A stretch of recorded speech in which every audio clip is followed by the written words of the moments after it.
शेतकरी, आदिवासी आणि ग्रामीण प्रश्नांना घेऊन अखिल भारतीय किसान सभेचं लाल वादळ आता चांदवड इथून मुंबई आग्रा महामार्गावरून नाशिकच्या दिशेने निघाले। एकूण 17 मागण्यांसाठी हा भव्य लॉंग मार्च काढण्यात आलाय।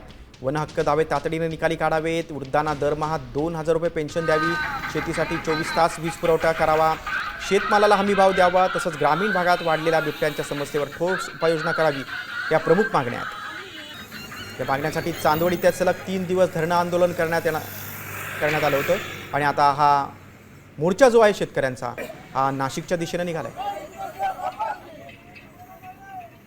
का आमच्या ज्या आदिवासींच्या वनजमिनी आहे, पिढून पिढ्या वनजमिनी कसणाऱ्या लोकांना जर कायदा होऊन सुद्धा जर मिळत नसेल ताब्यात, तर हा आमचा कायद्याचा अवलंब केलेला आहे सरकारने।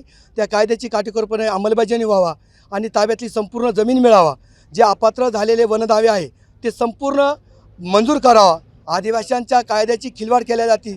हा मोर्चा जोपर्यंत आदिवासींच्या मागण्या पूर्ण होत नाही तोपर्यंत हा मोर्चा जिल्हाधिकाऱ्यालयावरून जिल्हाधिकाऱ्यालयाने जर मंजूर केला नाही अधिकाऱ्यांनी, तर हा मोर्चा आम्ही मुंबईकडे सुद्धा कूच करू शकतो।